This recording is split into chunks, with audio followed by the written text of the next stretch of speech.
नमस्कार। आज हम सीधे सोर्स मटेरियल से समझेंगे भारत के दो सबसे बड़े बीमा दिग्गजों एचडीएफसी लाइफ और आईसीआईसी प्रूडेंशियल के बीच की टक्कर को। देखते हैं क्या चल रहा है। तो बड़ा सवाल यही है कि फाइनेंशियल ईयर 2026 के पहले हाफ में कौन आगे निकला। चलिए इनके परफॉर्मेंस को जरा करीब से देखते हैं और पता लगाते हैं। तो हम शुरुआत करेंगे इन कंपनियों के एक छोटे से इंट्रोडक्शन से, फिर देखेंगे H1 FY26 का इनका स्कोर कार्ड। इसके बाद बात होगी जीएसटी की चुनौती की, इनके फ्यूचर प्लान्स की और आखिर में एक फाइनल एनालिसिस। ठीक है, तो सबसे पहले आइए एक नज़र डालते हैं कि आखिर ये दो कंपनियां हैं कौन। दोनों ही मार्केट के बड़े खिलाड़ी हैं, इसमें कोई शक नहीं। लेकिन इनकी स्ट्रैटेजी में ना एक बहुत दिलचस्प फर्क है। एक तरफ एचडीएफसी लाइफ है जिसका पूरा फोकस है पूरे देश में अपनी पहुंच बढ़ाना, खासकर छोटे शहरों में। वहीं दूसरी तरफ आईसीआईसीआई प्रूडेंशियल का अप्रोच ज्यादा कस्टमर सेंट्रिक है, मतलब ग्राहक पर ज्यादा ध्यान देना। चलिए अब आते हैं उस हिस्से पर जिसका सबको इंतजार रहता है, नंबर्स। देखते हैं कि फाइनेंशियल ईयर 2026 के पहले 6 महीनों में इन दोनों ने कैसा परफॉर्म किया है। एचडीएफसी लाइफ ने अपना मार्केट शेयर बढ़ाया है और वो भी पूरे 90 बेसिस पॉइंट से। अब इसका सीधा सा मतलब ये है कि इन्होंने मार्केट का लगभग 0.9% और हिस्सा अपने नाम कर लिया है। ये दिखाता है कि कंपनी कितनी तेजी से बढ़ रही है। और दूसरी तरफ है आईसीआईसीआई प्रूडेंशियल, जिन्होंने मुनाफे के मामले में वाह क्या कमाल किया है। इनका प्रॉफिट आफ्टर टैक्स यानी पीएटी साल दर साल 26% बढ़कर 601 करोड़ रुपए हो गया है। तो ये स्कोर कार्ड एक बहुत ही दिलचस्प कहानी बताता है ना? देखिए, ए बी ग्रोथ मतलब नए बिजनेस से कमाई, इस मामले में एचडीएफसी बेहतर दिख रहा है। लेकिन वीएनबी मार्जिन यानी हर पॉलिसी पर कंपनी कितना कमा रही है, उसमें आईसीआईसी आगे है। और सॉल्वेंसी रेशियो जो ये बताता है कि कंपनी अपने दावे निपटाने में कितनी मजबूत है, उसमें भी आईसीआईसी का स्कोर कहीं ज्यादा है। तो कहानी साफ है, एचडीएफसी लाइफ ग्रोथ के पीछे है और आईसीआईसीआई प्रूडेंशियल प्रॉफिट और स्टेबिलिटी पर फोकस कर रहा है।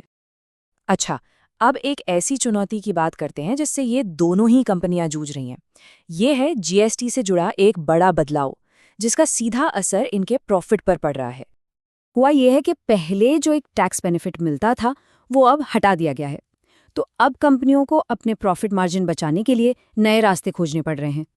और यहीं पर हमें दोनों के बीच का फर्क साफ दिखता है। एचडीएफसी लाइफ का फोकस इस बात पर है कि क्या बेचा जाए, मतलब ज्यादा मार्जिन वाले प्रोडक्ट्स। वहीं आईसीआईसी प्रूडेंशियल का फोकस इस पर है कि कैसे बेचा जाए, यानी अपने ऑपरेशनल खर्चे कम करके। तो एक तरफ तो ये जीएसटी वाली चुनौती है, लेकिन एक और रेड फ्लैग है जो दोनों के लिए कॉमन है, और वो है कस्टमर रिटेंशन, मतलब कितने ग्राहक अपनी पॉलिसी रिन्यू करवा रहे हैं। देखिए, 13वें महीने का परसिस्टेंसी रेशियो दोनों ही कंपनियों का गिरा है। ये एक चिंता की बात है, क्योंकि इसका मतलब है कि ग्राहक पॉलिसी लेने के 1 साल बाद उसे जारी नहीं रख रहे। तो फिर आगे का क्या प्लान है, इनका फ्यूचर गेम प्लान क्या है? चलिए इनकी डिस्ट्रीब्यूशन स्ट्रैटेजी को समझते हैं। आईसीआईसीआई प्रूडेंशियल की स्ट्रैटेजी एकदम क्लियर है, डाइवर्सिफिकेशन। वो किसी एक चैनल पर डिपेंडेंट नहीं है। Bank assurance, agency, direct, partnership, सब कुछ मिलाकर एक बैलेंस्ड मिक्स बनाया हुआ है। इसका फायदा ये है कि मार्केट में कोई भी उतार चढ़ाव आए, इन्हें स्टेबिलिटी मिलती है। वहीं दूसरी तरफ एचडीएफसी लाइफ का अप्रोच ज़्यादा एग्रेसिव है। उनका जो एजेंसी चैनल है वो पहले से ही काफ़ी मजबूत है और वो उससे और भी पावरफुल बना रहे हैं। साथ ही उनका पूरा जोर छोटे शहरों यानी टियर 2 और टियर 3 मार्केट्स और ब्रोकर चैनल पर है। तो फिर इन सारे नंबर्स, चैलेंजेस और स्ट्रैटेजीज को देखने के बाद फाइनल टेकअवे क्या है, सब कुछ समेट कर देखते हैं। तो पूरी कहानी कुछ ऐसी है। एचडीएफसी लाइफ की ताकत है उसकी ग्रोथ, मार्केट शेयर में बढ़त और छोटे शहरों में उसकी पकड़। लेकिन चिंता की बात है उसका कम सॉल्वेंसी रेशो और परसिस्टेंसी में गिरावट। वहीं आईसीआईसीआई प्रूडेंशियल की ताकत है उसका हाई प्रॉफिट, मजबूत सॉल्वेंसी और डाइवर्सिफाइड डिस्ट्रीब्यूशन। लेकिन उनके लिए रेड फ्लैग है एपी ग्रोथ का नेगेटिव होना और परसिस्टेंसी में गिरावट। तो एक तरफ ग्रोथ की कहानी है तो दूसरी तरफ प्रॉफिट और एफिशिएंसी की।